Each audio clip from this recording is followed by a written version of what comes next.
Murder Casserole, folks. How we doing? How we doing? Give me the skin. Give me that fucking skin right there. Yeah. This is Portland's favorite true crime comedy show. Put your fucking hand meat together for it. That's right. That's right. That's right. My name is Colin. I'll be your host. Oh, let's get this thing going. If this is a true crime comedy show, I guess I ought to tell you a spooky joke. How about it? You guys want a spooky joke? Oh, let's do it. Hey, let me ask you, Covert Café, what do you call a Pacific Northwest-based serial killer who kills a bunch of sex workers off the SeaTac Strip and also can't keep hold of his beer? Call him the Green River Spiller. That's what you call that piece of shit. Yeah. That's an accurate spooky joke right there. That's pretty nice. All right. What is this? What are we doing here tonight? What is this show? If you've never been here before, like I said, this is a true crime comedy talk show. So I'm going to be up here talking about some true crime stories. I've invited 6 hilarious comics from Portland and other towns as well to come up here and talk about them with me. We're going to talk about these murders. We're going to play some games. It's going to be a great time. Does that sound like a plan to you folks? All right. Well, guess what? You get another spooky joke for that applause. Here it comes. Oh my God. Hey. What do you call a story about a man trying to play God by creating a sentient life out of body parts, but then the monster just wants to masturbate all the time? Call him Wankenstein. Yeah. People tend to think that the Wankenstein is the name of it. It's actually Wankenstein's monster, created by Victor Wankenstein, you understand? And the author is not Mary Shelley. No, it's Harry Smelly. That one's a reach for a spooky joke. I understand that, but it's a spooky joke nonetheless. Oh, my gosh. Guys, I want to make some noise for this beautiful room we're in. Can we make some noise for Covert Café? And for the boys that make this old kitty purr, we got Joe and Cody behind the bar. Make some noise for them. Slinging your suds and running your food. Make sure you tip them good. And our beautiful producer, we got Joe Mishkin on the ones and the twos. He's making it so that we sound good, we look good, and we're live streaming on YouTube. You can watch all the Murder Casseroles on YouTube, live streaming. So comics, you can't take anything back tonight. It's just out there, all right? That's what we're doing. All right. Spooky joke number 3, coming at your fucking asses. Oh, my God. You guys hear that Elon Musk is getting into the film producing game? Yeah. He's going to remake all of those horror movies with Pinhead in them. You guys hear about this? Yeah. But his version's going to be called Heilrazor. That's a political spooky joke. You don't often get those. That's a pretty good deal right there. All right, okay, you guys didn't like that one. I lost you on the 3rd spooky joke. You guys have a 2 spooky joke tolerance. But you know what? You're going to have to buckle up and strap in. Put on your adult Depends, all right? Because we got a show to talk about. We do a theme for every one of these shows with the murders we talk about. What is the theme for this month's show? Oh, we're talking spree killers. That's right. We're talking motherfuckers who killed a lot of people in a short amount of time. It ought to be great. But let's see. Should we get your first panelists up here, folks? What do you say? All right, this first comic coming to the stage, super funny, seen her all over town and elsewhere. She's someone joining us from out of town. Everybody put your hands together for Hazel Jae.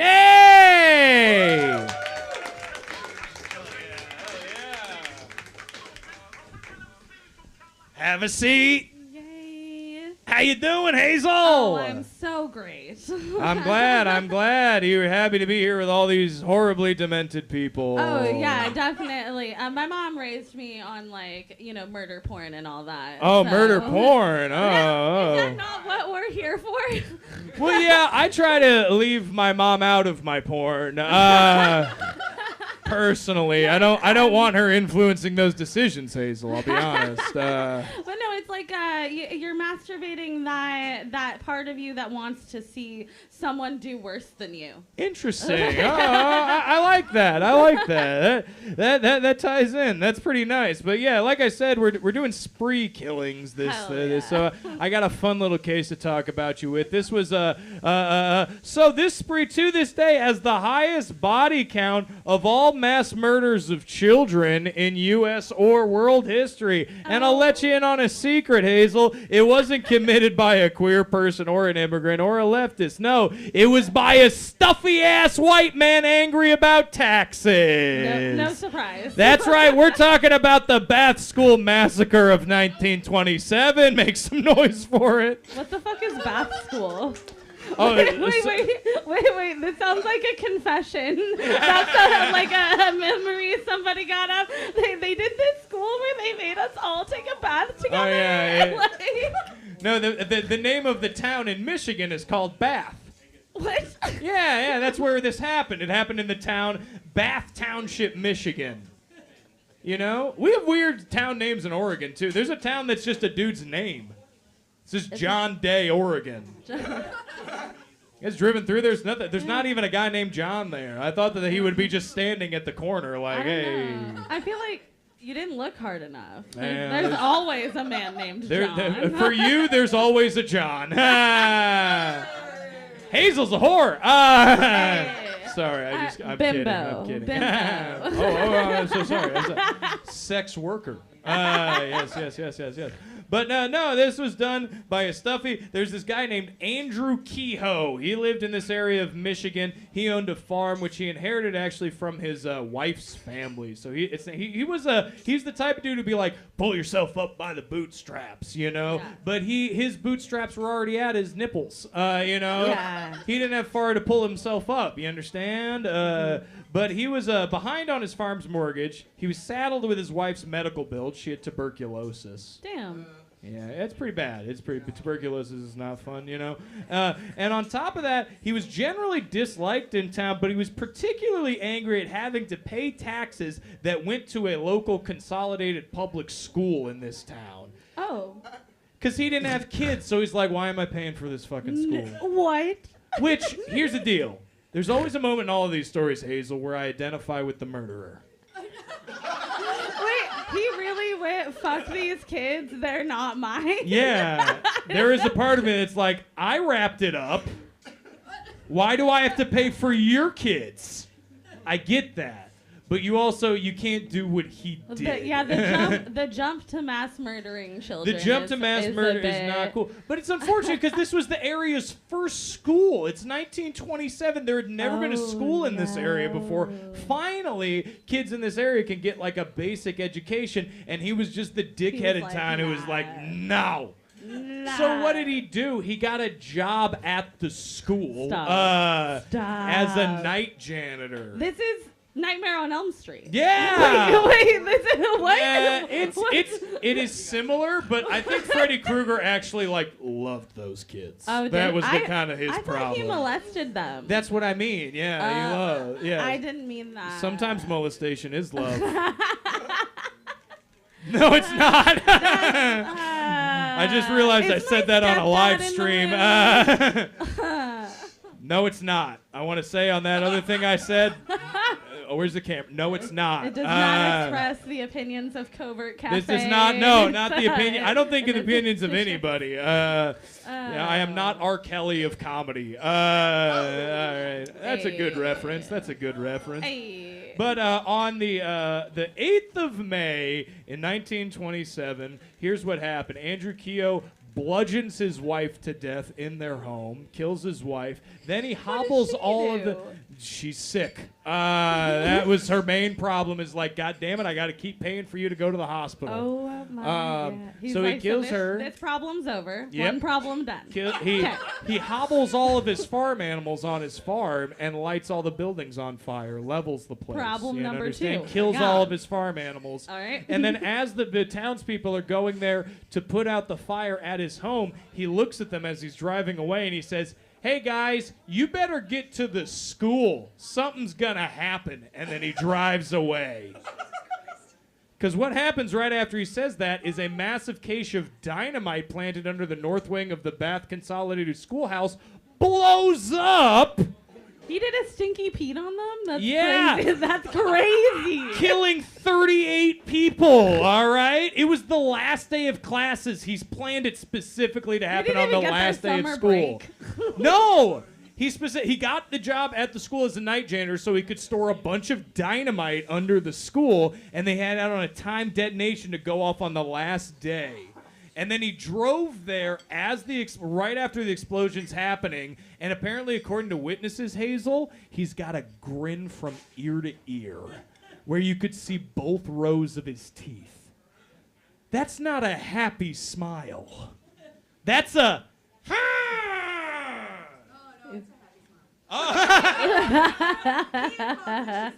You see what I'm saying? Fucking demented people, Hazel. Problem number 3 was those kids. So Yeah. he said, fuck them. And most of the people who died were kids that day. It's Wow. sad. But he arrives on the scene as teachers and parents are tearing through rubble looking for kids. Damn. And crying children are just, that's all that's in the air. You understand? Keo pulls up in his pickup truck and beckons over the school superintendent, this dude named Hubert. And he goes, hey, come over here. And then, apparently, according to eyewitnesses, they wrestle over a gun for a second. The gun goes off and detonates a second cache of explosives that Keo had in the back of his truck, which he had also loaded up with a bunch of metal scrap, gears, and springs and stuff to make shrapnel. So that explosion kills himself, the superintendent, and 4 more people, including one kid who survived the initial blast, only to wander out. Yeah, he's That's not the funny part. There's not one in this story. But then that blows up and he dies. oh my God. So all in all, 45 people that day died that day, including Andrew Keogh, his wife, and the other 43 people that Keogh killed. So he's like Freddy Krueger if Freddy Krueger was played by Nick Cage. Yeah! Oh my God, Nicolas Cage in this role, the movie version of this would be fucking awesome. Because most of it is just him in a room making a bomb. Yeah, yeah. I want to see that movie. It's very All Nick right. Cage energy. And then just plot it. He's literally like every day going there, being a janitor, saying, fuck these Yeah. kids. And he probably gets harassed by them or something. People don't fucking respect janitors. And it's in the 20s, so Like, he's all right? old time. He's like, dag nabbit, these tootin' kids. Like, I don't know, tootin', is that an old time? I don't know. That sounds like he's mad at their farts, not the taxes. Nice. Hey-oh. Pretty spooky, though, I'd say. Wouldn't you agree? That's, pretty bad. Pretty bad. Pretty spooky. It's a catchphrase. You got to go along with the pretty spooky. Pretty spooky. Pretty When I say spooky. pretty spooky, you guys say pretty spooky. Pretty spooky. Pretty spooky. That's pretty fun. I like that. All right. But the last detail about this story is on his fence post the day before Andrew Keogh launched his massacre, he put a hand-painted sign on his fence post bordering his property that said, "Criminals are made, not born." Oh, he Batman does. He did the Joker. He's like Yeah, but you could say Joker. I say he's the first Redditor. I think that's the same energy that goes into someone who writes that and then kills 45 people. Like, that's a Redditor right there. Yeah. But I did want to ask before I get you out of here, Hazel, real quick. You're going to murder someone. Shoot, stab, or strangle. Oh, oof.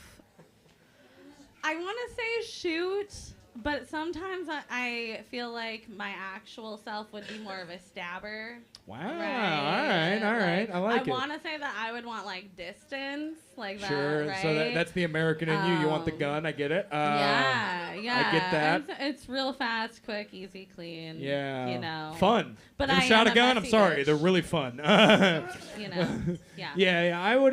My gut wants to say strangle because, like, a part of me like Yeah, you look yearns like a for intimate strangler. connection. But I think in my heart of hearts, I've always been a knife boy.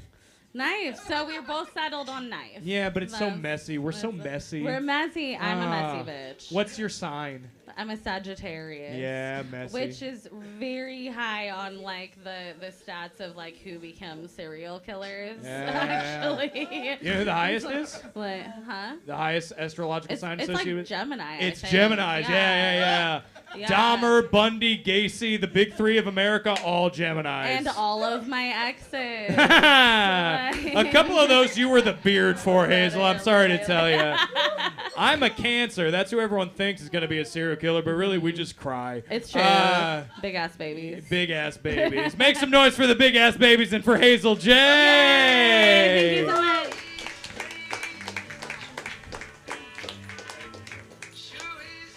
Oh my God, such a fun time. What a good time. I'm having fun. You guys having fun? All right, it's about time to play a game. So let me get your next panelist up here. This dude's a good buddy of mine. He co-runs Doe. It's a really fun time. Make some noise for Zachary Clark.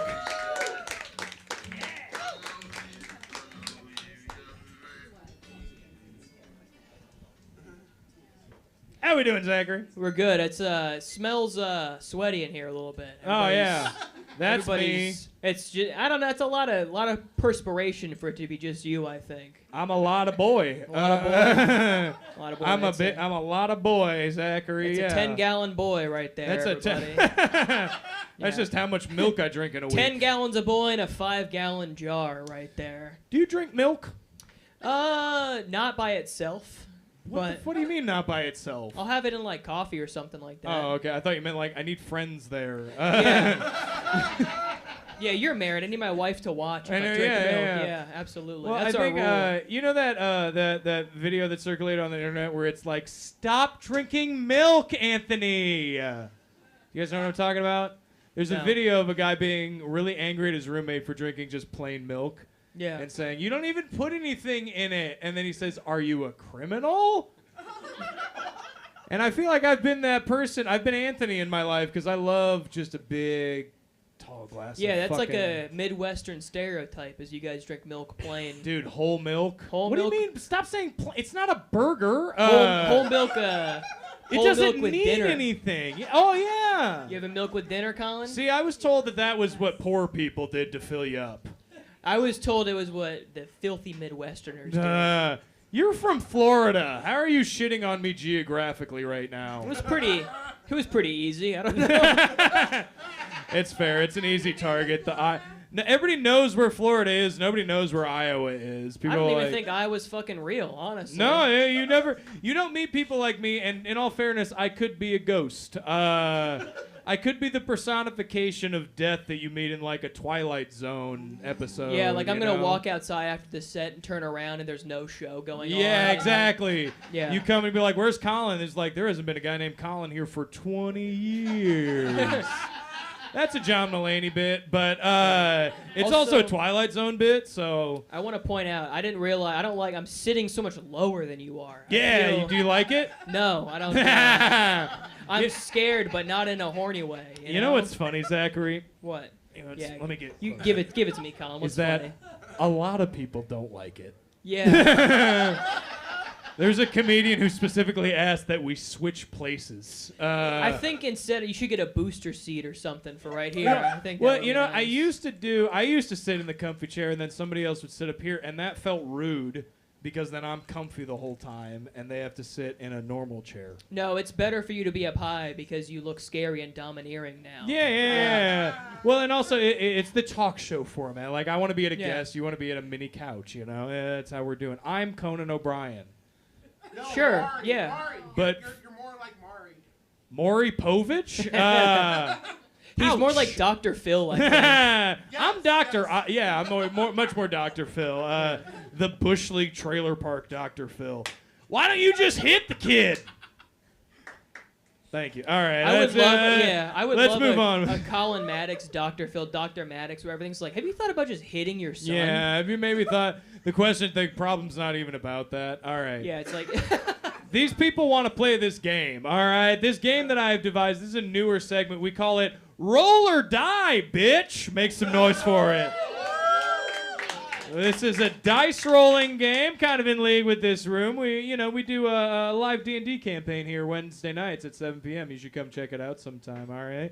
But this is a little game. So, Zachary, what you're going to do is roll this dice 3 times for the setting, the gear, and the enemy in a story, all right? And then you're going to choose what you do, and we're going to see if you survive this story, okay? Okay. So your first roll is for setting. Where is this epic battle happening? And the options are, before you roll, the options are Hogwarts, the Antarctic compound from The Thing, the USS Enterprise, on brand, or Cheers, the bar Cheers from Cheers. You guys know Cheers? It's from Cheers. So go ahead and roll for your setting, Zachary. That's a 5, which means you are in the Antarctic compound from John Carpenter's The Thing. Let's fucking go. Let's fucking go, indeed. All right, your second roll is for your gear, for your loadout. So you could get Longclaw, Jon Snow's sword from Game of Thrones. You could have your standard space blaster, like Han Solo's blaster. You could have the chainsaw arm from Evil Dead, or a trombone. Nice. I love that you took your show and you're like, how can I make this even nerdier? Yeah. This is incredible. Yeah. He's but like, it's fun. we need a crossover episode. Well, you know what I realized is that the news depresses people, Zachary. So we had to get rid of that news segment. I don't understand why. Why would it depress people? I don't know. Roll for your gear, dipshit. That's a 7. Chainsaw arm. Oh my god. That's pretty sick, Zachary. So you got I'm feeling good. Yeah, you got a chainsaw arm in the Thing world. Hell yeah. All right, let's roll for your enemy. You could get Jason Voorhees. You could have Voldemort, Pennywise the Clown, or David Bowie from Labyrinth. Those are your options for villains. You know, suddenly I'm not feeling so good about the chainsaw arm Yeah. anymore. This might be useless against some of them. Yeah. I want David Bowie so bad. Oh, that's a 5. All right, so that's Voldemort. Okay. Damn it. I should have made, instead of Voldemort, I should have just made it David Bowie the guy. Instead, because he could be villainous. You could have picked like 4 different Ray Fiennes villains. Oh, I could have. Yeah, I could have done Ray Fiennes in The Menu, Ray Fiennes in Bruges, Ray Fiennes in Schindler's List.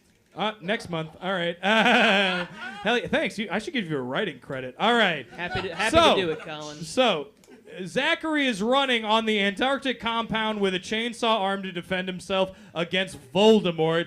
Zachary, you now have a 3-pronged choice. Do you fight, run, or hide? Oh, I think I gotta hide, dude. Like, All there's right. no fucking way. He's hiding. You sure you don't want to ask the audience what they think you should do? Well, It's now I not their tweeted it. life. I'm the one who's gonna die out there. You're just like, fuck these people. Yeah, All right. it's not the draft this time. I get to pick That's my pretty fate. good. That's pretty good. All right. See, I told you the news depresses people. My bad. We don't want to talk about the draft. Sorry, anybody else draftable besides me? Anybody else? I in think here? they upped the age. I'm in it. Like, No. That's just to serve. It's not to get scooped up and sent. Oh, sent and I'm there. married. Is it like No, they don't Vietnam care. or? Oh fuck. No. Well, I guess you The need age someone to is- write a letter to. Yeah, I did have a coworker. He was trying to become a foot soldier in the army at 46, and they laughed his ass out of the recruitment. Yeah, center. fuck Dude, that, like, boys. yeah. You think we got an arthritis budget as part of this defense spending? You think? Yeah, Think they told him, Pete like, Hegseth cares about your gout, Marvin? dude, he had sleep apnea, and they're like, "How you gonna sleep, bitch?" Yeah. Excuse me, I need to bring my CPAP Yeah, into dude. this foxhole. They're like, sleep right now. Show me you can do it. I have to be Darth Vader. All right, so I the think next I'm part of gonna this hide. game Yeah. is that you have to cover your eyes, and by thumbs up or thumb down, the audience is going to vote whether or not you live or die. Oh. From this, Well, I'm glad I've come across like such a nice person up Yeah. here that they're gonna want to survive. On the Antarctic compound from the Thing with a chainsaw arm running against Voldemort. Close your eyes, Zachary. Hiding, and he's hiding against Voldemort. Cover your eyes. Right, thumbs up or thumbs down, Covert Café. Is he living through it or dying? I'm gonna move my sunglasses so I can see. Ooh. Oh, okay. Thumbs down, thumbs down. All right, thumbs down. You can uncover now, Zachary. You can uncover. Oh, my God. So we open, fade in, Antarctic Compound from John Carpenter's The Thing. We get in there. Zachary's in his parka. He looks nice. He's got his chainsaw arm. That's just always been there. That's not an adaptation. It's a birth defect. Yeah, it's a birth defect. He came out of his mom's snapper with that chainsaw on his arm. Yeah, I use the term snapper. I'm going 1989 John Carpenter terminology. Do they say snapper in The Thing? Is that You know what? That's my one note. Actually, sorry. I've never seen The Thing, but correct me if What the fuck? I want to watch it. I know the ending. Yeah. It's very good. But hold on. There's no women in that movie, right? Am I correct about that? I think the monster's a woman. I think that's the message. Well, I think that reflects on your relationship with your family. I don't think that's true. I think the dog is the woman, the one who is collateral damage, and then she becomes the yeah. I'm sorry for bringing it up, guys. I'm sorry about that. So Voldemort's in there, and he's like, "You look enough like Harry Potter, you dumb fucking twink." And he goes, "I'm gonna kill you, you the boy who lived with a chainsaw arm." And he starts running after you, and you manage to chop your way through a wall and then put it back, because you're smart. You're not just chainsaw arm, you're also smart. Also a drywall guy. You're also a drywall guy. So you cut your way through to make yourself a little crevice to hide inside. Harry Potter and the Drywall's Apprentice. Yeah. That's the Sandusky, Ohio adaptation. That's when J.K. Rowling decides to connect and the with scar from surviving just a black eye from your stepdad. Yeah, that's great. So you're hiding back there, but Voldemort, he's got the dark arts. He's got magic, so he just goes voo, voo, voo, voo, voo, and the thing comes across, and then he pulls you out, and he goes Avada Kedavra, but then he goes Avada Kedavra Bonera, and then you die, but from a dildo being shoved all the way up your ass. And destroying your internal organs, you know? Damn. And here's the deal. You have a chainsaw arm, so you're also trying to heal yourself like an alien. I know I'm mixing my sci-fi movies. But you start digging at it, but your chainsaw arm's there, so you're actually cutting yourself open as the dildo spell works its way up your intestinal tract. And that would have killed you on your own, you understand, Voldemort's spell. But you made it worse on yourself. So you die totally. Your face is fine. Your glasses are there, but your chest cavity is open and slowly frosting over like Jack Nicholson's body at the end of The Shining. As long as my mom can give me an open casket, I guess that's fine. Yeah, it's an open box. Only your head is actually, that's the epilogue, is your mother is able to have a wake with only your head out for display. Yeah, the casket's just nipples up. Yeah. No. Just they cremated the rest of you, just your head. Oh, okay, gotcha. Which I think is a Daniel Tosh bit that I'm cribbing right now, but I don't care. Fuck that guy. But I think that's pretty spooky, Zachary. I like that story. That was pretty spooky. Yeah. But before I get you out of here, one clap for the story. Thank you guys for giving that a great ending. Yeah. It's beautiful. I love this segment. I love this new segment. And keep that going for Cody for giving us die. Yeah, we needed the die for that, and Cody gave us die. But real quick, pretty spooky. Pretty spooky. I have to do it in every segment or else I'm going to think my mom's house is on fire. Zachary, question before you leave. What's the headline on the day you're arrested? The headline on the day I'm arrested? Yes, sir. Wow. God damn. I guess despite all that privilege, he still got locked up. Was that a good one there? That'll work. So it's for a financial crime. I get you. Yeah. White boy convicted of white collar crime. There you go. Yeah. How about suicidal Florida man tries to kill Daniel Radcliffe, claims he is Daniel Radcliffe. That one's a bit wordy. That one is a for bit copy. wordy. That's the part of that's. Well, I guess it should be Florida man. I grew up in Florida, right? Yeah, Florida man eats Daniel Radcliffe's ass till Daniel Radcliffe dies. Yeah. There you go. Florida man kills Daniel Radcliffe by making him eat an alligator. No, okay, I like that. All right, buy an alligator from him. He wrangles them for a living. And make some noise for Zachary Clark.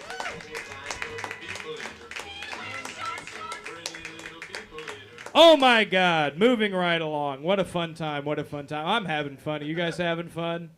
Yeah. Let's get your next panelist up here. This dude, fairly new to Portland, but he's been killing it all over the open mics all over town. Make some noise right now for Big Lee! Yes, sir.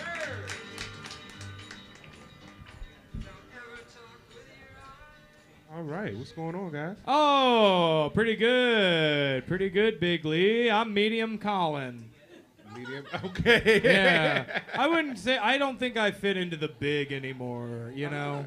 Nothing that some squats and some bench presses wouldn't fix. Yeah. Thank you. Thank you, baseball coach of my youth. Really appreciate that, Big Lee. We got another story for you. This is a fun story. Fun spree killing story. You're from Maryland, correct? Correct. Yeah, East Coast. This is a little bit of an East Coast Not story. Baltimore, okay? Not Baltimore. As the white people automatically assume Baltimore when I say Maryland, and that's wrong. There's other towns in Maryland. Yes. You got Bethesda.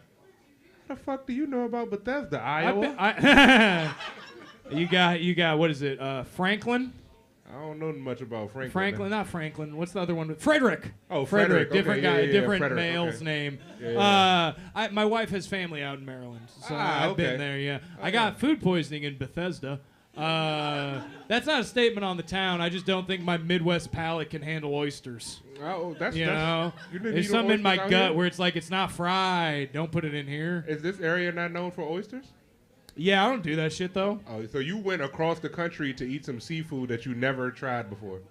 Yeah. That's why you got. I didn't go there to have the seafood. I went there because my wife has family And there. then you tried some And seafood. then they took That's us out why to you're dinner. stuck. Don't travel across the country to have some shit that you I can have didn't here. do it for that reason, Lee. I was living in Iowa at the time. I had not had Okay. oysters. Oh, Now I'll oh. suck down oysters, come 45 times in an evening. I get it now. You know how oysters do for you. You were experimenting with seafood. Of course, yeah. It's like hallucinogens to me.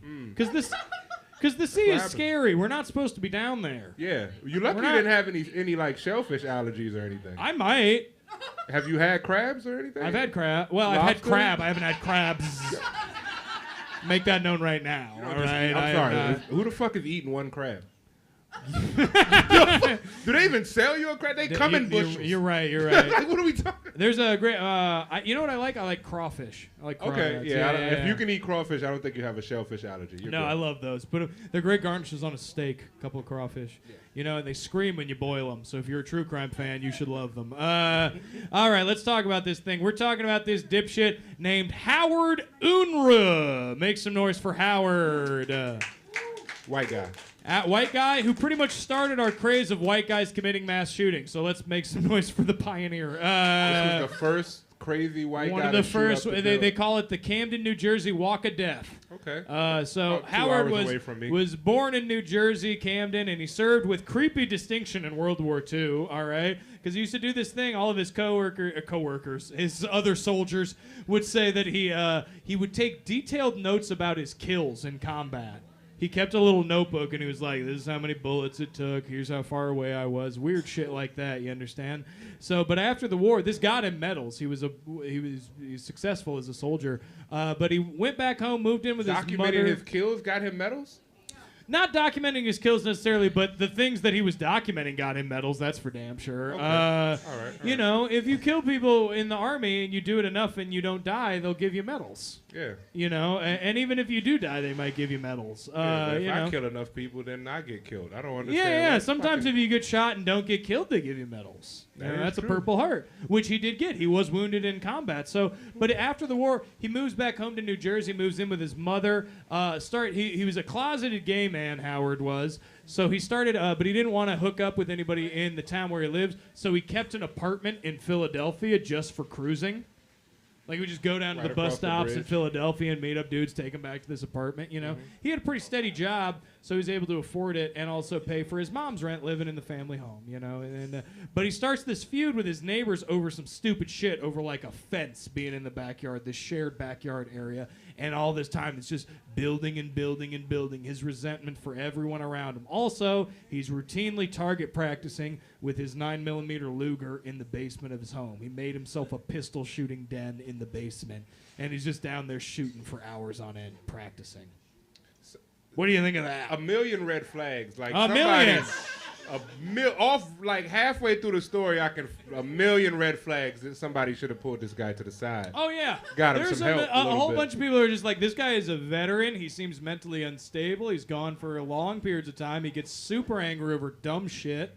We know he has guns. half of the red flags come after the veteran status. I'm talking about red flags when he was still in the military. Yeah. Oh, because you have to be pretty creepy to creep out soldiers in World War II. It is the most morally black and white war we as Americans have been involved in. Right. As far as like the soldiers knowing that we are fighting tyranny and fascism, you know, and so they're like, it sucks to kill people, but we got to do it. And this dude's like, I love killing people. And they've seen some of the worst kills of all. So he's a Jewish guy. To love it and to document it is absolutely He's so fucked in the crazy. head. He's a Jewish guy. His unit liberated concentration camps. He's a Jewish American guy who has seen firsthand what the Nazis did to Jewish people.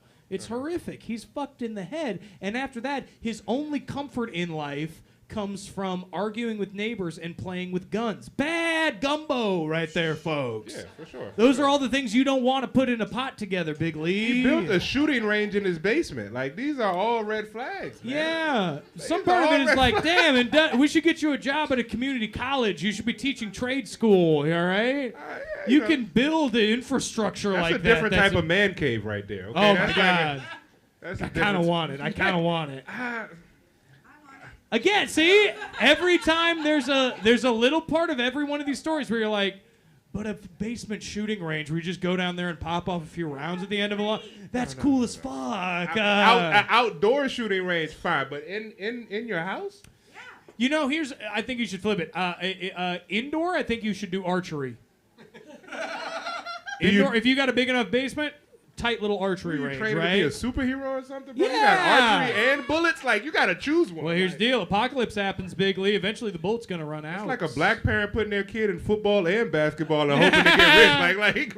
Like Mom, preparing you. Choose one, Mom. God damn it. Think of how much... You know that movie in the book, The Road? Cormac McCarthy, post-apocalyptic shit?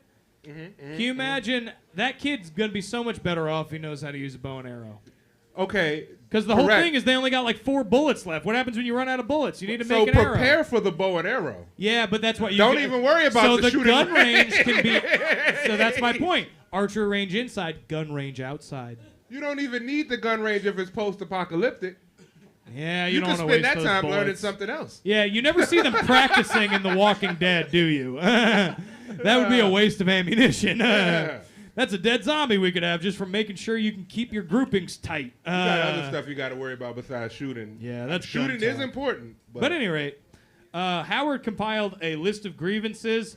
He couldn't kill his mother. On the day of the murder, he tried. It was Labor Day 1949. He tried to kill his mother. He lifted a wrench above her head like he's going to brain her in the kitchen, and he couldn't bring it down. He just couldn't bring himself to do it. And his mother just kept over and over. This is my favorite detail of this story. His mother just kept over and over saying, "Why do you want to do that, Howard?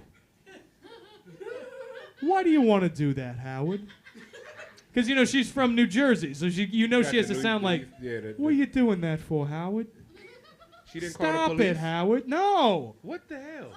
Well, you probably, if you're like, and then he couldn't do it, drops the wrench, walks outside. Little did his mother know, he's got 2 Lugers on him that he's brought back from World War II, and he shoots 16 people, all right? And on this walk of death through Camden, through his neighborhood in Camden, New Jersey, 13 of them died, including 3 of the neighbors, the Cohen family that he had the beef with over the little fence in the backyard, you understand?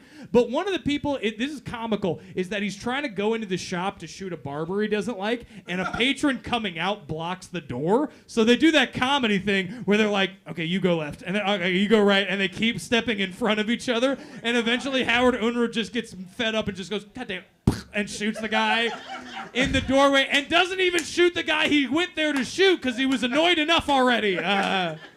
This is sound like some type of Looney Tune Bugs Yeah, Bunny. no shit. All right, here's Elmer the deal. Fudd There's battle, comedy like- made from mass shootings. Wait, Even go back first to the one. little did his mom know he had 2 Rugers on her. I call bullshit there, okay? Oh, I call- his mom knew he was going down to the basement to and shoot she- targets yeah, all right, night long. Right. She Like, knew.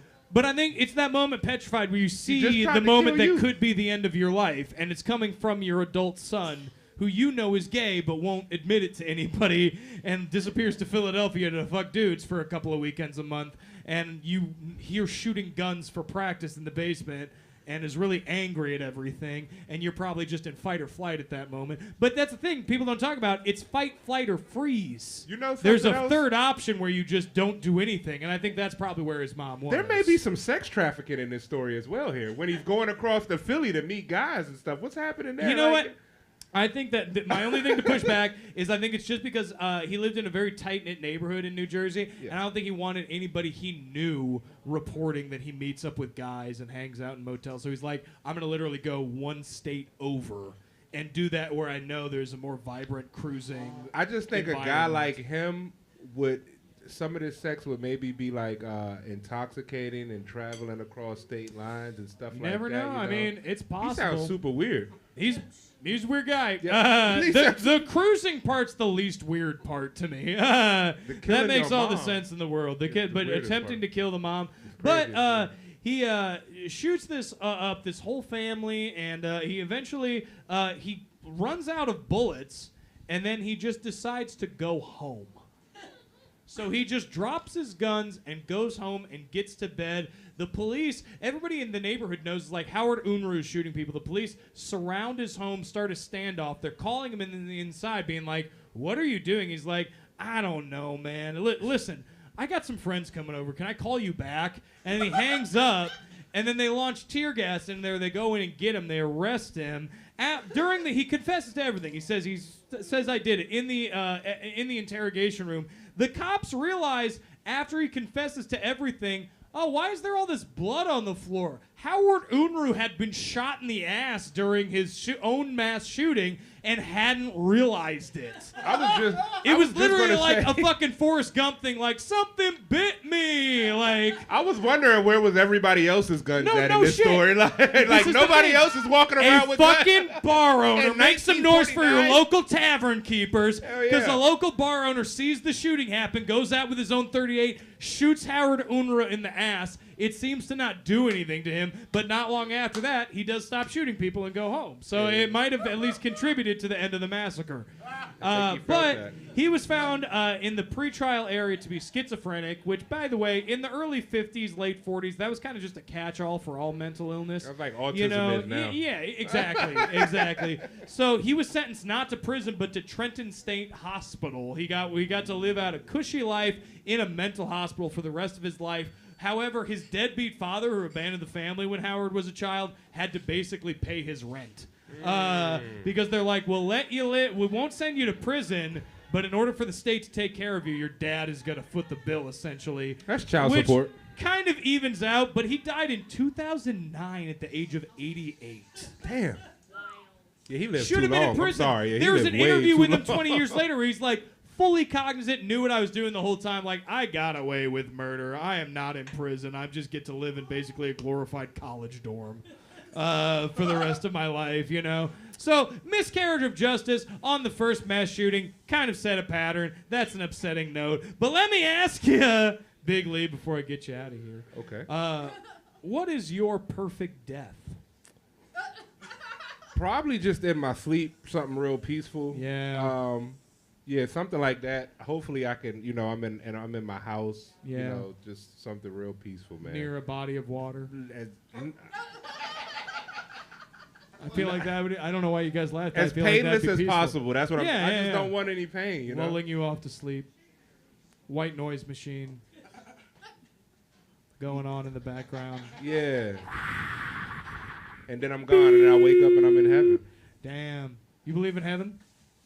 I think it's something else after this. I don't know exactly what it is. Man, it'd be nice. I'll tell you You what. think this is it? Yeah. I just, you know what? I don't want any The heaven. credits just roll? Right after I die, we have a big potluck with the people I liked who are already dead, and then we never see each other again. And then you get called up for all your subsequent dead loved ones' picnics, and then it goes right to black afterwards again. Okay, so you just believe in like a quick potluck and then nothing. Yeah. Quick little dinner and then nothing with your friends. Yeah. Your already dead friends? Yeah, the only version of heaven is an hour long. It's outside at a campground. We're having beers and brats. It's like my cousins that I was cool with and my buddies that are already dead. Okay. And then when I die, ideally, if my wife still likes me when she dies, Okay. then when she dies, I get woken up from my eternal slumber and I get to go to her cookout. Here's the thing, though. This is your last dinner. You didn't tell anybody. There's no invitations here. What if somebody got something else to do? You won't. What do you mean? I'm making up the rules on the fly. This is an improv game, clearly, Big Lee. I don't know, man. Like, you won't. You just won't. I don't. What if that was my answer to every problem that anybody had with a life philosophy? Like, Colin, you shouldn't drink so much. You don't, though. I don't know, man. You should maybe just pick up Islam. You'll get like 100 virgins when you die or something like that. I think it's 72. Why are you rounding up? Yeah, you can round it up to the next. All right, that's Big Lee. Everybody make some noise for him.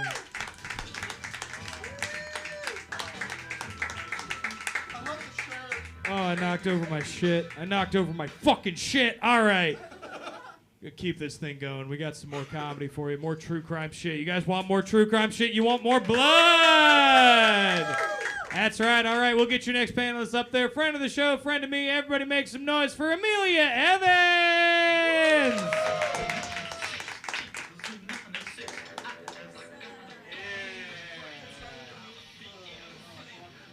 Yeah, please. Use the table desk is for everybody. How you doing, Amelia? I'm good. I feel really short down here.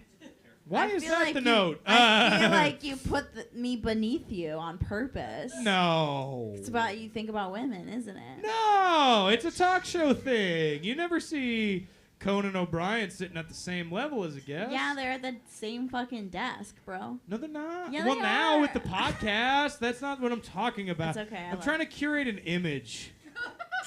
All right? I rest my case. Unbelievable. Of being better than women. It's not. Let's move on. Sorry, Colin. I mean, okay. you look like the finest, car salesman I've ever seen in my life today. Hey, let me tell you something. This Camry, it doesn't matter that a woman drowned her 3 kids by driving it into a lake. Is that for real? Yeah, Andrea Yates. Look it up. That was the Willamette last week, guys. Oh, it happened in the Willamette last week? No. Oh, no. Someone did Andrea drive Yates, into the I think, was Willamette, Texas. a little while ago, though. But there was an Oregon thing we talked about. Suzanne Smith is the lady who killed all of her kids outside of Albany, I think. Damn. Yeah, for her boyfriend. She was dating this dude. And he was like, would you he was kill like, your I don't kids? want kids. And she's like, well, if that's the only problem. And she shot all of her kids in the back seat. How many kids? 3. 3? Yeah, but one Damn, of them I wish survived. my mom would have done that. Yeah. That would have been a One great survived, start to the and stand-up she was career. the star witness against her mother in the trial because she remembered what happened. Damn, didn't even get her in the head? Did, but she survived. Small caliber bullets. See, women don't think these things through. I swear, they got small hands, so no, small it's just bullets, like right? a lady's just like, I can just do a 22. You're gonna need a lot of bullets.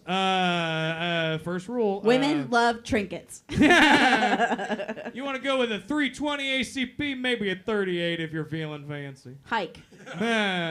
If you want to murder your kids, I'll tell you what caliber to lose. First of all, they should be a lot smaller than that. They should not be in the back seat. All right, well, we're doing this game. This is a little 2 truths and a lie game we do here on Murder Casserole. We call it Lions No Crime. Make some noise for the game.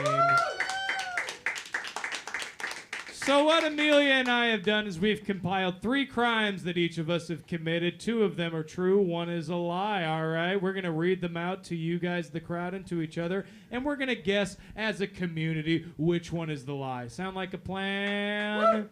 Yeah. Pretty spooky.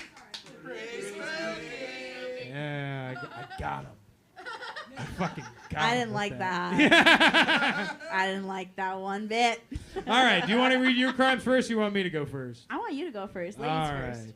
I tried to keep these on the spree killing theme, but who knows, you know. So crime number 1, skipped out on paying my stay at an informal Airbnb in Chicago. There's that one. Number 2, burned down 3 abandoned sheds over the course of 1 summer. Seems plausible. Drove blind drunk home from Bemidji, Minnesota to Cedar Falls, Iowa following a rugby game. And that's all of them. Well, you do have 2 lesbian moms, so the I do. rugby game seems plausible. Alrighty. However, were you really blackout, like, fully drunk? I was not good. I was. Do you know that they used to, for a short period of time, sometimes they bring it up, but Miller Lite puts out the Steiny bottles. Steiny bottles. So they're they're cone-shaped bottles. They're like vintagey cone-shaped, and I'm a slut for a vintage kind of style bottle. That so I remember tracks. we played a rugby game, and we got this 6er of these Miller Lights, and I drank. I was like, oh, we'll get those for when we get back to Cedar Falls. Yeah, we'll drink them when we get back. Yeah, when after we get back. having driven. But then all yeah. my friends bought their own respective 6ers of beer, and I was driving, and I was like, well, I want to. They were drinking their beers in the car, and I was like, well, I want to do that too. Wow. So I just drank. It's about a 3-hour drive, and I drank about 6 beers in that amount of time. So I was not sober. Colin. What? I hope that one's the lie. Goddamn. I didn't get in an. I didn't hit anything. I didn't get in an That accident. you know. No, I know. You probably killed hundreds of bugs. the you next- son of a bitch. Your windshield was littered with blood. Well, it was Iowa in the spring. They're gonna be bugs, Amelia. I don't know You what to tell you. nasty boy. I know. Wait, okay, what were the other ones The again? other one was number 2. Number 1 was I skipped out on paying my stay at an informal Airbnb. I doubt that because Airbnb makes you pay online. Well, it was informal, so it was just done by DM. It was just like, you can stay at my place tonight if you give me $20 a night. You know, Okay. I was there for comedy, and I feel like I booked it on Airbnb, but the person's like, let's not deal with it through the app. Why don't you just message me here, and then you can just give me cash when you leave. okay. And it's 420 friendly and everything, and I just totally forgot to pay them. I mean, they did say it was 420 friendly. So yeah, that's well, not and I your did fault smoke that you the fuck out of their forgot. place. And plus, when you left, you were hammered, obviously. So I still feel like that's not like you, but also you could be forgetful, perhaps. Yeah, I'm mad forgetful. I'm always high. And then That's why I number like 2 it. is burn down 3 abandoned sheds over the course of one summer. That seems like a real consequence, whereas drinking has none. So Yeah, I'm pretty good. you're pretty good. How did still you drink. start the fires? Was it like gasoline? No, Or, he's like, just Tinder. He's just like dry grass Tinder. and like a little Ooh, bit you of just book of started matches some lighter. fires in those cabins via Yeah, yeah. Tinder. Well, He burned dotted 'em throughout down. the Midwestern landscape are like disused barns on the edge of people's properties that Yeah. like now just like the seed company just owns it. So you just go out there, no one's used this barn in 10 years, and just light it on fire. I just feel like your apathy towards life makes all of these really plausible. So these are good truths and lie crimes. I try to keep the folks on the edge. Yeah, you really keep me. Try to keep you on the edge of your low seat. Oh yeah, I'm on the edge. What do you guys think? Yes. What year was the Airbnb? Great Ooh, question. excellent question. That was 2022. Honestly, that's in the COVID era of travel, so Yeah. It's a little wibbly wobbly. It was I thought it was really cool, and I repaid the coolness of the host by not giving them any money to stay in their apartment. Hey, that was really cool of you. See you never. Here's no money, you son of a bitch. And I stayed longer than I initially told them, and then gave them nothing. Worst house guest, 0 out of 10. Yeah.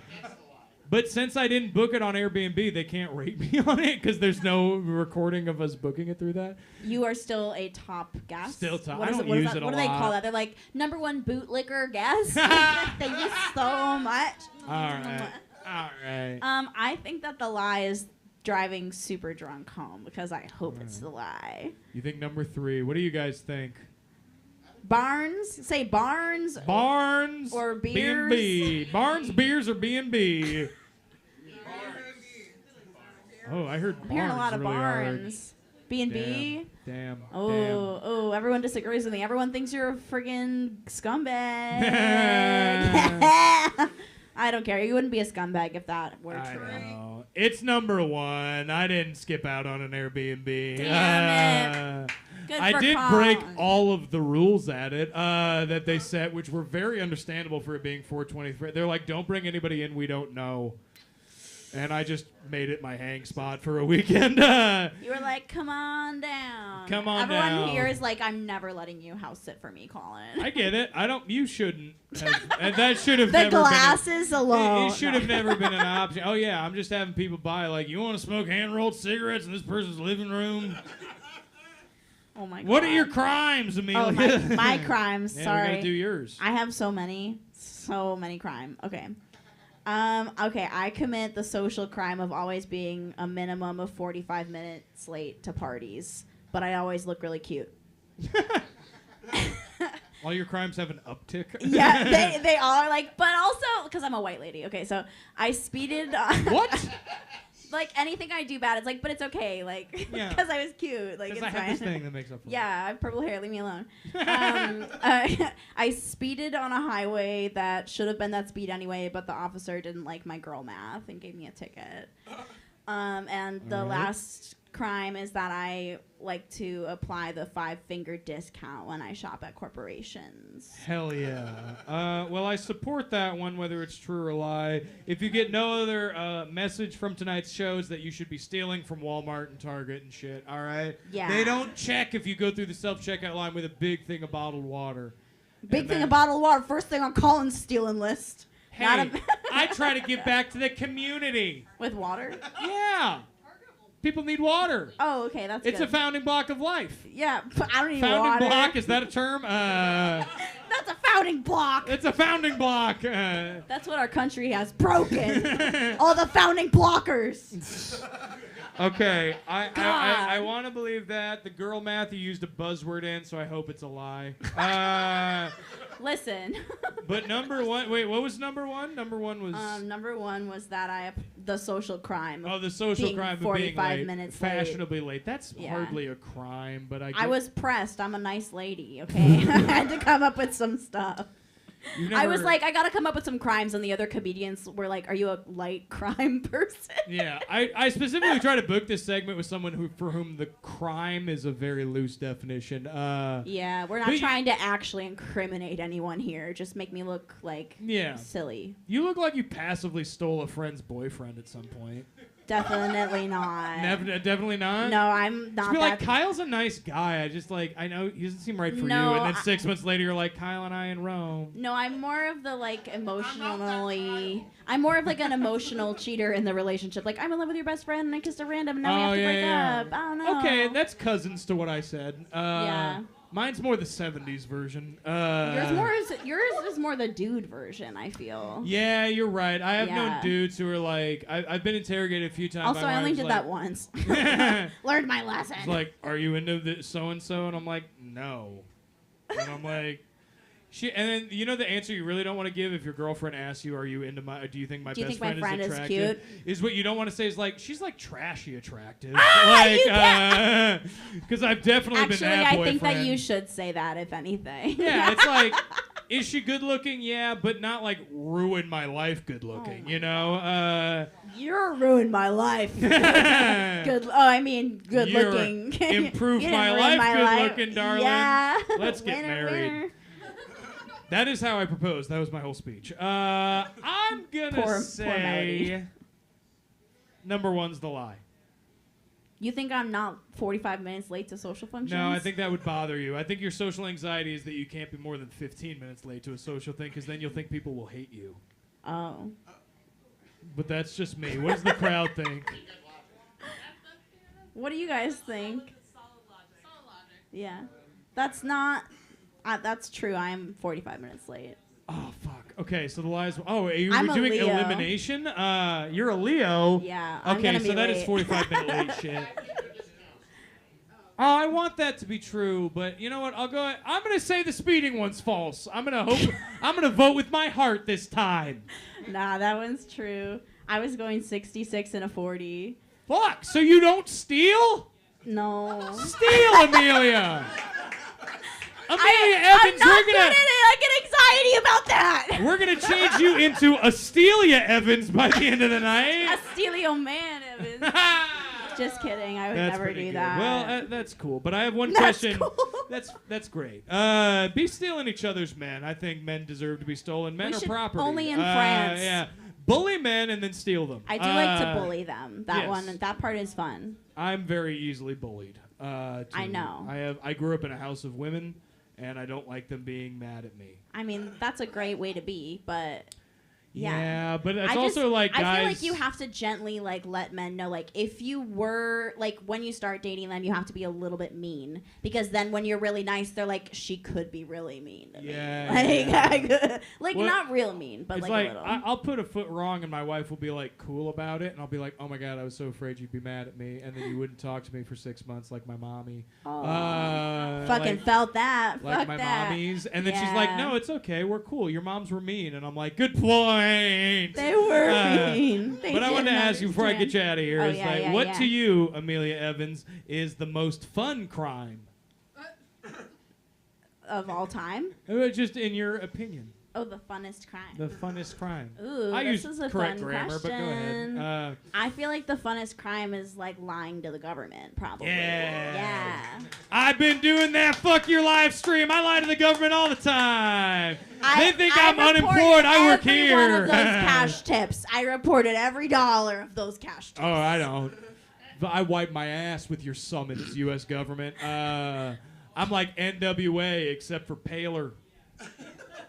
Beautiful. Is that a good note to end your segment I think on? it was the worst note you could have possibly ended. You know what I think it is? I think it's pretty spooky. I think it's pretty spooky. Amelia Evans, everybody make some noise for her.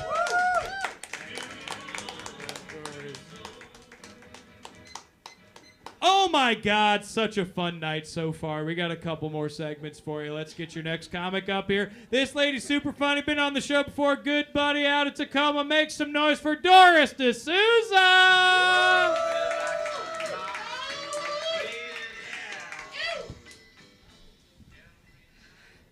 All right. What's up, Portland adjacent? Oh, yeah. How we doing, Vancouver? We're not in Vancouver. We're not? This is Portland? This is Portland. Damn. Yeah. We're in the taint of I wanna Portland right now, 82nd Avenue. I want to say it's because I'm dumb, but it's really because I'm from Tacoma. So. Yeah. You just thought you were paying sales tax? You fucking nerd. Ha! Fuck you, Washington. Sorry. I was like, yo, what? you're going to talk Washington like that? We're going to have beef this early on? Doris, I will say I love Tacoma. Truly. Why do you love Tacoma? I just like it. I don't know. It feels homey to me. I like the scrappiness of Tacoma. It is a...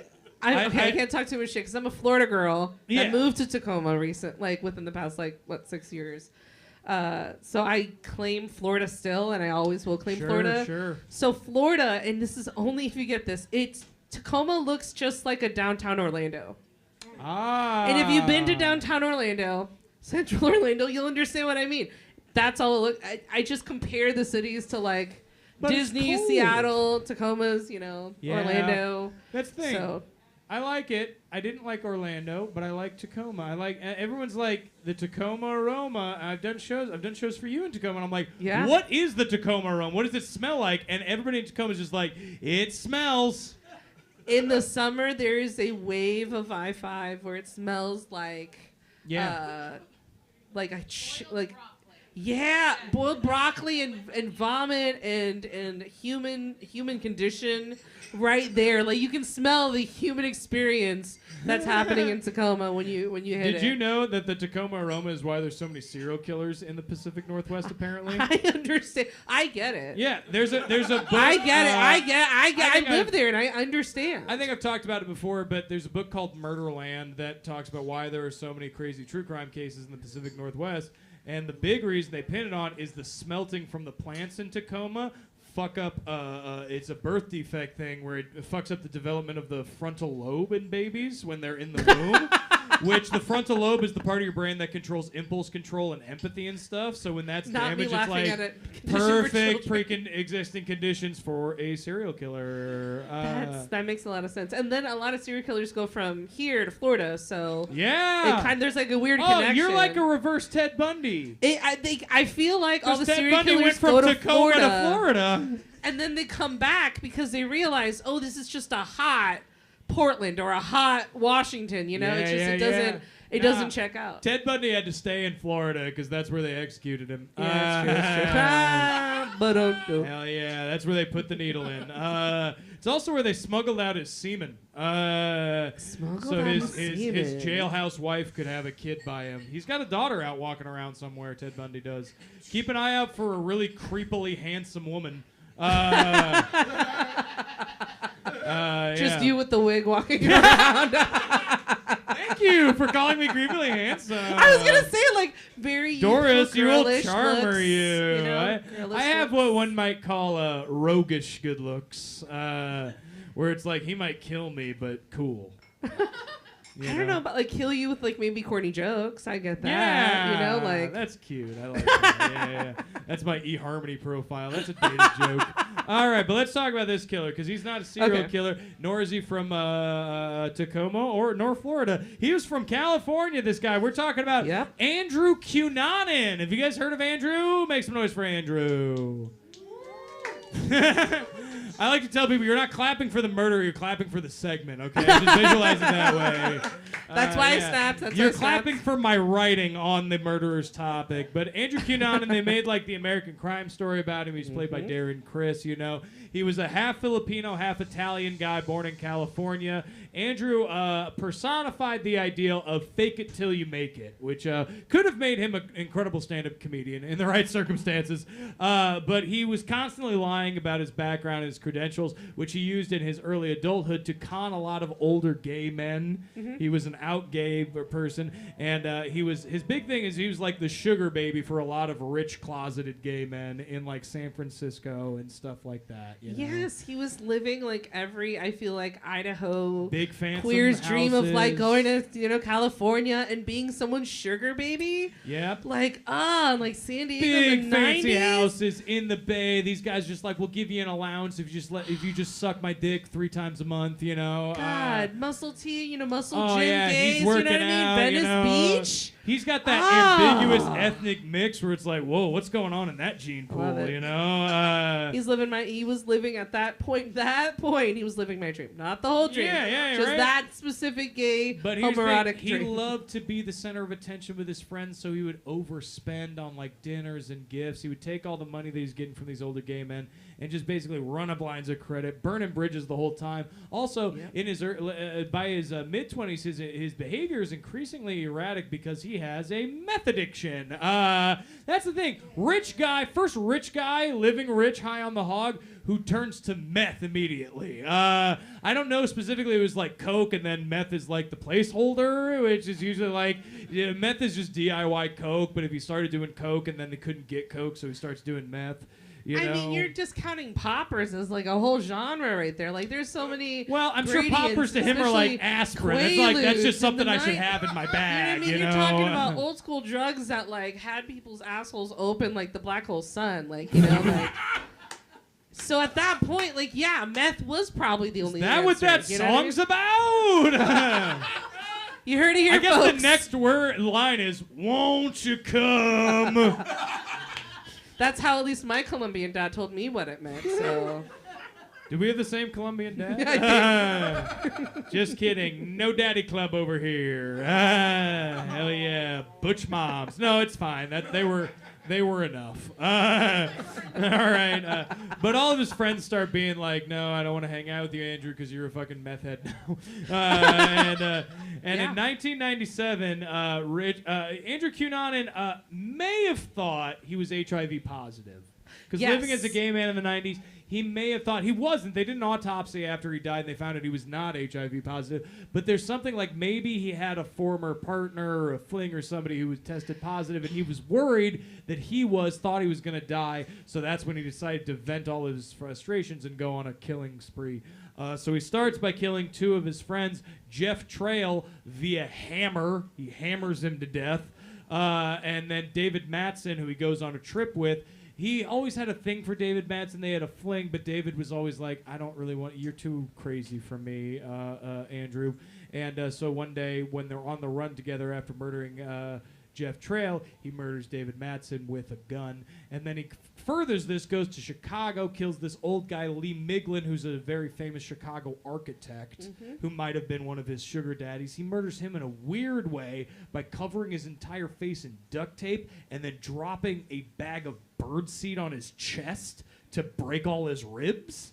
And then and he's an old man, so that would have been enough. But then after that, he takes a hacksaw and just opens the dude's throat with it. Yikes. And then he puts a bunch of gay porn just around the body. Clearly It's weird. He's toying with the idea of being a serial killer, killing someone in a really weird way, you know? I feel like it's gonna play into how tacky he was and gaudy he was. Oh, he's a tacky He's bitch, like, if this I'm gonna guy. fucking go down, I'm gonna fucking do it in style. Yeah. Fuck it. And it's I like, just used what do a I have? hammer. Birdseed? A gun's rather gauche at this point. Like, Everyone's using guns in 1997. He's probably It's the- making puns the whole fucking time about Yeah, it. it's the Like, year of the duct tape. He's like, you want it to be silent? Keep silent now, you bitch. And just Yeah. like tying his. You know what I mean? I could see it happening. It's dumb shit. And then he looks back and he's like, "Oh, this is too much." But Well- you can't take away. You can't take away anything at that point. You're kind of Yeah. like, "Okay, the next one." He's also like halfway killing out of like convenience now. He's just going to where he hasn't burned bridges, going, what can I get out of you money, food, car-wise, and then kill you. He's doing it like an RPG, like an old Kind school, of. Yeah. kind of like, okay, boom, kill this person, bam, go to the next one. It's like almost like Final Fantasy, what, like 6 or 7 or something? You know, it's like one of those, but just when like you're I video think gaming, that shouldn't be on your mind. Yeah, because that's pretty spooky. Pretty spooky. Hell yeah.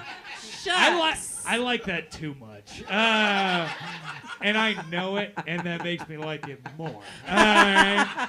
You can't stop me. I'm crazy. I know. Hold on. I'm gonna bust out my thinking device. Don't here. do that in here. I'm not gonna really do it. I want to give the illusion that I know what I'm talking You're about. Sherlock Holmesing. Right now.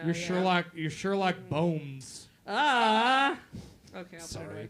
I was like, all right, I'll put it away. Shelock Bones. How about that? Is that better or worse? That was worse. I was like, that was worse. The female version of Sherlock Holmes is Sheila Bones. No, because there's that show Bones. Fuck. That doesn't work. But then he kills another guy. He kills a... I don't know why this is always the detail when you read about this, but he kills a Civil War reenactor. That's always And the the guy thing they had a talk about really this good- victim, William Reese, is he's a Civil War reenactor. He had a really good beard.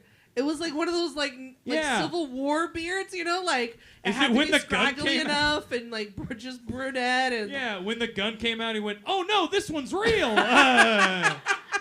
It's a horrible way to die. He was a cemetery caretaker, which is also like, I don't want to join the underground ones. But he makes his way. That happened in Maryland, and he makes his way all the way down to Florida. But there it works. There it connects. I meant to do that. yes, but that's Miami, how I know the story. to eliminate his ultimate victim, which is famous fashion designer Gianni Versace. Yes, that Versace. The guy who started Versace, survivor of AIDS, a very famous fashion designer, out gay man, did a lot of good things for the LGBT community. He is returning to his home after buying magazines on one day. Andrew Cunanan sees him from the road, walks up to him, just shoots him twice in the head, kills him on the front steps of his home. Yeah. All right, which is the second funeral Elton John has to attend in like a month. That's fucked up. Don't put Elton through that. Oh, that's right. I'm sorry, this was the first of two because this happened. Elton John was good friends with Gianni Versace, and he's like, oh, fuck, my buddy. And then, like, 3 months after this, Princess Diana dies, and then Princess Diana was also good friends with Elton John and Gianni Versace. So Elton John has to be like, fuck! Yeah. I am the Triple Crown! And also, if you were gay in the late 90s, now you have this one time, like, Gianni Versace was in California, and he was partying, and he sees this guy, and he's like, haven't I met you somewhere? And he's like, I don't know, maybe. And then they hook up, right? Duh, as you do. Like, that's what people it think. was disposable hookup You're back talking then. about Such- Andrew Cunanan is Yes, having hooked up. yeah. I think that was a myth. I No, think Andrew I Cunanan was making that Believe shit it. up. Think about it. He was He made like everything a very up, though, svelte, Doris. hot gay then, and then he's in the scene. He definitely was trying to bag Versace. Think about it. Come on. You know, Well, here's the deal. I would conspiracy encourage you. theorist, I'm the a gay conspiracy theorist that I am. Let me put the hat on. No, Boom. that's fair. You That's know, fair. I'm wearing my cardigan in memory of being me. I am an aging, thick, balding queer as myself. So I'm not going to kill anybody here tonight. Don't worry, I'm not going to go Andrew.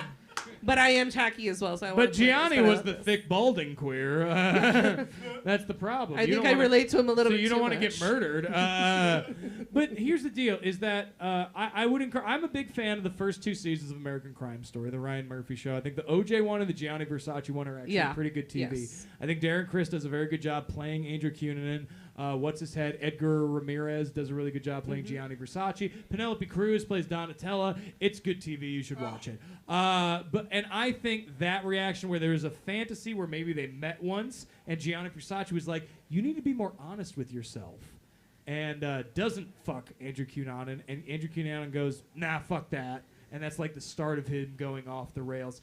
I believe that in a fictitious sense more than I believe they had a theme, but a fling.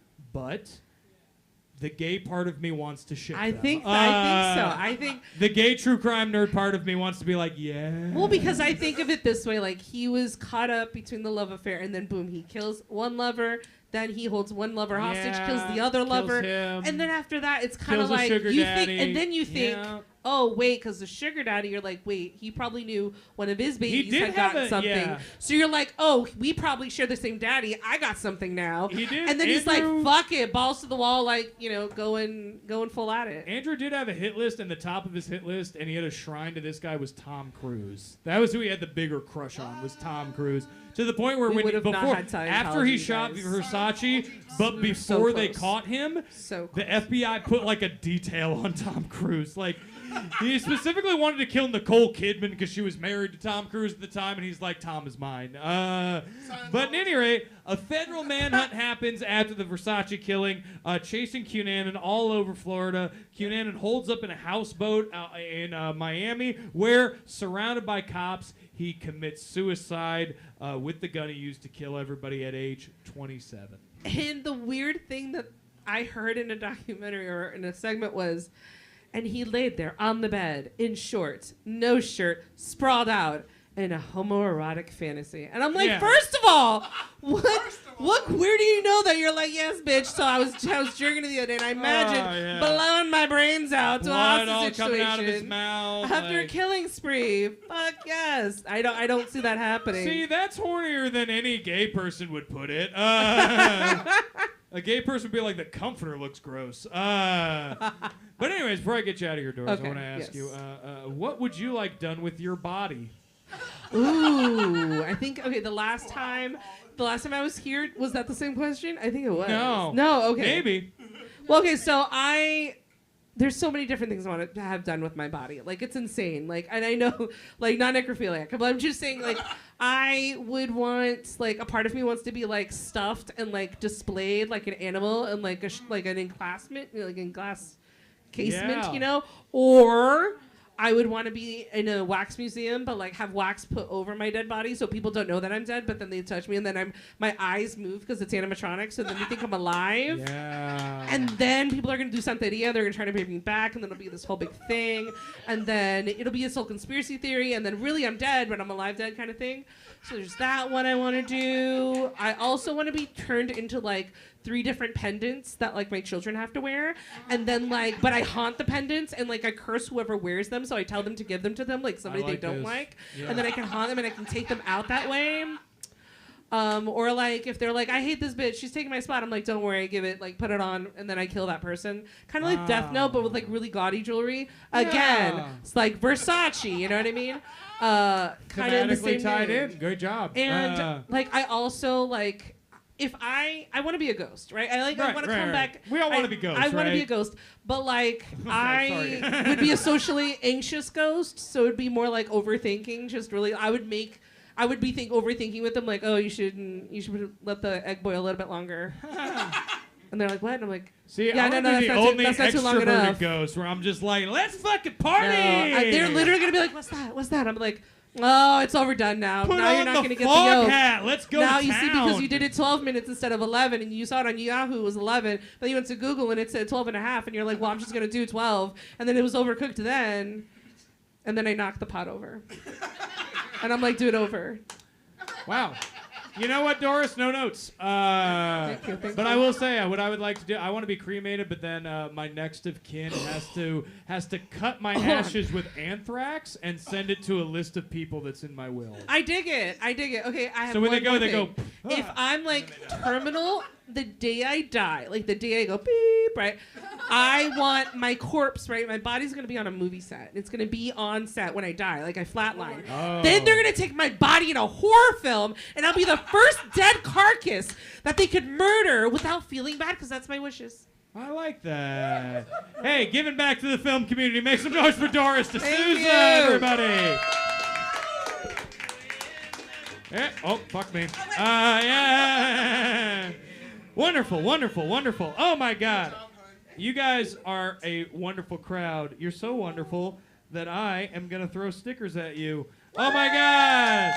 We got a Piss King Mac Lee sticker. They're great. They host a Queer AF show here. You should check them out. Get that, get that, get that. We got a Virginia Jones sticker. She's a great comic. Get that. And we got a Portland Culture Club sticker. They're a great radio show. You should check them out. Get that. And we got, hey, where did I pull those from? A tip jar. Oh, my God, this is a free show. All the tips go to the comedians you've seen tonight. There's a QR code, cash or Venmo. I'm going to pass that around starting right there. Get it in there. Get it in there. And I'm going to bring up your final panelist of the evening. You guys ready for it or what? Come on, come on, come on! He's very funny. He's a good buddy. Put your hands together for Luke Miller! Yeah, dude. We're doing it. Fuck yeah, dude. We are doing it. It's cooling off. It's cooling off. The sun's gone down. I still have sunglasses on. I'm gonna break your niece's heart tonight. It's bright in here. You need 'em. Yeah. Feels good. You got a knife tattooed on your arm. You're the perfect do. panelist. Look at that. Look Yeah. at that. This dude's got a murder casserole tattoo. And I killed a guy in 2013. You know? he's And fine. I said I wanted to remember that. Yeah. I'm gonna get that done. Well, Luke, how you doing tonight? I'm damp. Yeah. Good. You look like you got off a hard shift at the tire shop. Yeah. No, I'm a tire guy now. I'm a tire boy. I'm yeah. tired. I'm sleepy. Sleepy guy. I took my antihistamine about an hour and a half ago. It's kicking Ooh, in. Pretty good, pretty good. I would have advised differently. No. It's cool. It's fun. I'm not Now- itchy. I don't know what it is about antihistamines. Is that like I'm from Iowa, so it's an ingredient in meth, right? Sure. I prefer to call them antihistamines, but I prefer to call them anti-everybody's stamines. But before we get into this segment, which is our trivia segment, make some noise for Stabby Trivia. Thank you so much, Sam. Everybody make some noise for Sam. I'll take one of those. You take one of those? Fuck you. We'll get you one later. We'll get you some later. Don't Take worry. one. I'm taking care of you. Don't worry. I'll bring a gun. I want to ask you, everybody was talking about these. They got that show on YouTube about it. What's your death row meal? Ooh, that's so I went to culinary school, so this has been a Ooh. conversation that we had a lot. I would open. We got about 45 minutes. Yeah. I would open with like caviar on ruffles with sour cream and chives, and then the next one would be a really good eggs Benedict. Wow, yeah. Really enjoyable eggs Benedict, and then a nice big slice of rare prime rib with strong horseradish. Yeah, we're getting erect. Yeah, nice. Come on, boys. Dude, I am bricked the fuck up right nice, now. thick prime rib. Rare, strong horseradish. No sides with that. I just want the meat. Slippery. No veg. No veg. I want it on a plate served to me by like a really kind Dominican woman. like 50, 60 years old, kind, seen a lot of things, knows me well. Like, and not in like a weird way. Like maybe I like played lacrosse with her son or something. Like I want like I want a weird tangential emotional connection to I think us. you could request that. She lost her son in a fire or something. Like I want to be her new son. I want to mijo. Like I want to be her son. And then, yeah, I would round it off with a pint of Cherry Garcia. Goddamn right. Ben and Jerry's. Goddamn and right. a big old blunt. Yeah. Yeah. Yeah. Yeah. I want filet mignon, Okay. a couple of slices of bacon, Sure. eggs, 2 eggs, over medium, Yeah. gelatinous, home fries. I get it. Yeah. Biscuits and gravy. Sure. As well. Yeah. And a big slice of apple rhubarb pie. Ooh, I get that. A la mode. Ooh, Little yeah. Scoop on there. What? And if they can't get that, then I will also take your lead and do a pint of Ben and Jerry's. But I'm going with the fucking peanut butter cup. Sure, I get Yeah, it. peanut butter Yeah, cup. and I'm lactose intolerant. Yeah. if That, I- see, we're in yeah. the same place. We Yeah. want something that's going to make us shit Yeah. that gurney, If and I then they got to know- clean up. You're executing Yeah. me. I'm against capital punishment. You're Yeah. going to have to clean up. If you were to eat a person, what would you start with? Oh, dude, the butt. Thigh. Thigh. Because it's gonna have interstitial fat and Yeah. like butt's gonna be like it depend like if you're eating mine, I believe it or not, Yeah. I don't have an ass. I don't have an ass either. You're right. Yeah. So like you're not gonna very get a right. lot from me. Cheeks? Cheeks. If that's jaw. for psychological warfare Yeah. part. Yeah. No. That's like you do the Hannibal thing where you just Yeah. grab somebody and just gnaw off their cheek. Yeah. You know. I That's know. not like I'm not preparing. Yeah. No, I get it. I'm not preparing a cheek. I get it. No, yeah. I am preparing ears. I feel like ears would be good. I don't know why. Yeah. Sure. I feel yeah. like this part of the hand, Yeah. like right the bottom part Oh of the yeah. thumb. Yeah. Ooh, I I feel get like that. that's basically a drumstick. Yeah, it's like You the know? oyster on a chicken. We're all Yeah, familiar yeah, with yeah, the oyster yeah, from a you chicken. pop yeah. out- Yeah. That and the back fat. Yeah, ooh, you know, back fat, because I I get like it. that. I like that European bacon, that Yes. Irish bacon. Yes, back yeah. fat, bro. Yeah, I like a bacon made by a family or by a country that has never harmed another country. Yeah, You know, right, I just want a I good like middle of the Iranian road. bacon. That's they, a hate crime that you just did. They so just I hurt just want to put that on themselves. the record. Yeah. Well, I like. Oh, because they don't do pig. Yeah, racist. Yeah, racist and religiousists. Nasty. I'm against Colin. all of their religions. Let's get into these trivia questions, Luke. These are all multiple choice Sure. or true false. So number one, these are all spree killers. So Mm-hmm. how many were killed in the DC sniper attacks of 2002? Was it A, 7, B, 10, C, 12, or D, 17? And you can ask the audience for help. I heard C12. Is that correct? Say I was what it thinking 9, and 9's not on there. So split the difference. We've got a 7. I'm gonna go with 12. All right, I like that. You're correct. Nice. Hell yeah. Are you the DC sniper out there? You know what? I just fibbed. It was 7, but I said correct. I don't know why I did that. I think it's because I wanted it to be 17, which we would call. I wanted to make the joke of that's a Miller's dozen. Nice. And I got caught up in thinking of the bit, and Yeah. then I said it was correct when it wasn't. Yeah, so. I had a- But you know what? I'm gonna give you the point anyway because that means nothing. Sure. And I'm a populist, so I make up the rules as I go. You got my vote. Hey, Maddox 2028. True or false, Luke? According to the FBI, spree killers become serial killers once they hit 5 victims. That's false. You think that's false? Yeah. What does the crowd think? Ooh. You're correct. It is false. Can I yes. explain my falseness Yeah, here? please. So a serial killer, I feel like, is broken down like as per modus operandi. Like a spree killer, you're just the spree is the love of that's Yeah, the yeah, yeah. that's the part. The It's killing it's is like one yeah, go. It's like one because you fell can swoop. spree with a gun and then you can spree with a machete later. Like I've spreed like all kinds of different ways. I've spreed all over the place. Yeah, I'm spreeing right now. Honestly, I'm pretty spreed up. So yeah, it comes down to modus operandi and time, right? It is time. It is the main differentiating factor is that serial killers have a cool down period. Yeah. So technically, according to the FBI, to be a serial killer, you need 3 victims plus a cool down period. Sure. Yeah. So yeah, great job. So That's where I'm at. You're in the cool down. Yeah. It's like I've done 2. I'm waiting to see how the next 5 pan out. I take the summers off. I'm like a teacher. Oh, that's nice. That's nice. Yeah. Pay me my worth. All right, number 3. The deadliest fire in Portland history happened at the Pomona Hotel on July 7th, 1975, my birthday, 20 years earlier. On which street? Was it A, Stark Street, B, Ankeny Street, C, Burnside, or D, 3rd Avenue? I want to say Burnside because that would be funnier. Yeah. right? Yeah. Like what part of it Right, 'cause caught on it's a fire, fire. on the burned side? What if that wasn't the street's name prior to this event? I was gonna bet on Cooch, but it's not here. That's not an option. Also, yeah. what's the deal with Cooch? Have you heard? Have you Like- heard the family of the guy it's named after says, I don't know why they call it that. We're the Couch family. So I have a little diatribe about Cooch. Yeah. One time I was at it was a protest in 2020.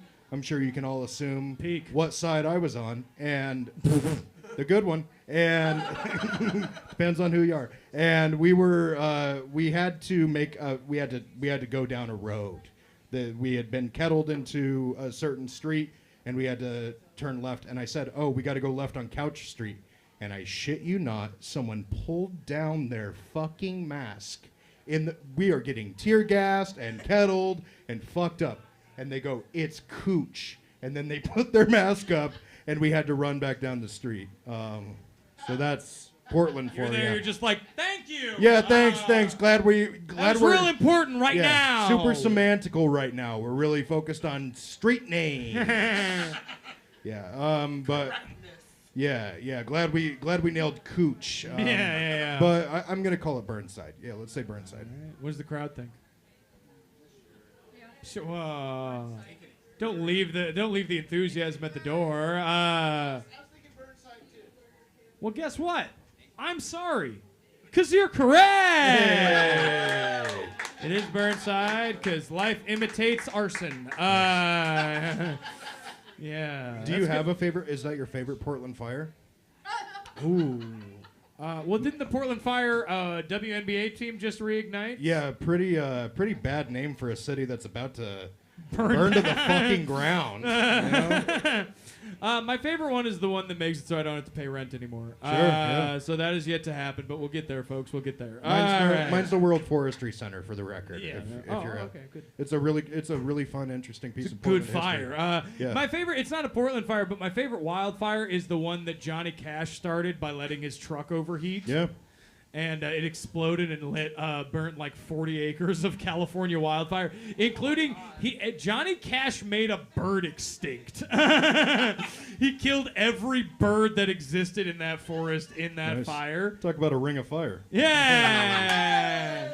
And the funny thing was, he was very, despite being an activist for certain causes, when they tried to like hold him to task for that, he's like, "The fuck you want me to do about it? What It are they already gonna do? happened." Lock Like- him up in Folsom Prison? Yeah. That would sure hurt. Hey, all Ah, right. Oh my God! Yeah, you're I'm on everywhere. fire. I'm on fire. I'm walking the line here. Okay, I'm gonna move on because anything I tag onto that's not gonna be as good. All right, so number 4 how in 1955 Colorado did Jack Graham kill his mother and 42 other people?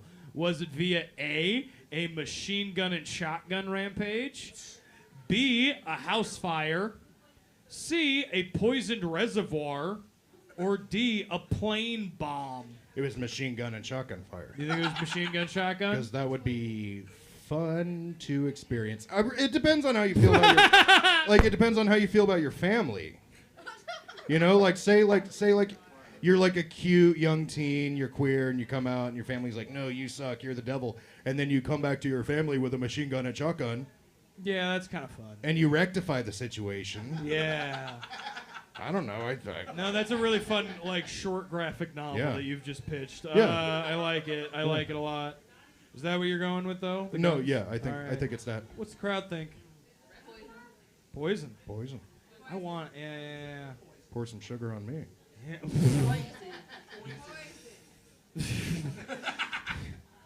Well, unfortunately for this question, every rose has its thorn. It's a plane bomb. This dude surreptitiously put a bomb in his mom's luggage to kill her, and then she got on a plane and he detonated it and killed everybody else on the plane along with her. He really didn't want her to go on that trip. Yeah, that's cartel moves right there. That's like shit that Pablo did. All right, I got We one. used to be a country. All right, I got one more for you. All right, number 5. In which state did Charles Whitman Jr. commit one of the first college shootings, killing 12 people in 1966? Did this happen in A, Florida, B, Texas, C, Oklahoma, or D, Wisconsin? All states that love their guns, in all fairness. I think it's Texas because Charles Whitman Jr. is a very Texas college shooter name. Hey there, I'm Charles Whitman Jr. Hey there. Ooh. In my family, they just call me Junior. But that could also work for Wisconsin. I'm Chuck Whitman. Hey, the second one. Nice to meet you. I'm Chuck. I'm not Charles. Don't call me Charles. Yeah. That's my old man. Yeah. But hey, I'm gonna need some extra credit. Yeah. Hey, you got another set of 30-06 for this old gal? Why won't anybody fuck me? I'm going to go with your first gun. I'm going to accept that as your answer because it is Texas. Yeah. Texas. University of Texas at Austin went to the big clock tower, just started popping people, which is really funny because my favorite detail of that murder, that killing, is that a guy, once the shooting starts, a dude walks out of his shop across the street from the campus and goes, "Oh, nobody could hit anybody from that tower," and then he immediately gets shot in the shoulder, which is kind of fun. It's instant karma, Well, that's pretty Texas too. I'm sure there's a lot of people about Kennedy where they were like, "There's no way he How'd could you get do that. that? Figure Ain't that even a clear line of sight." God damn, there's a bit of an angle there. I'd want to get him on even ground, that Catholic son of a bitch. Protestants forever. Well, this has been fun. Yeah, I Really getting into some religious-based bigotry tonight with you here, Luke. I love it. But that's what we do here. Yeah, I mean, listen, whatever you pray to, that's cool. That's all fun. That's all fine. But don't kill anybody over it. Don't kill anybody over Unless they need to die. I love that. That's a great nuanced message for the end of the show. Make some noise for Luke Miller, everybody. I'm good.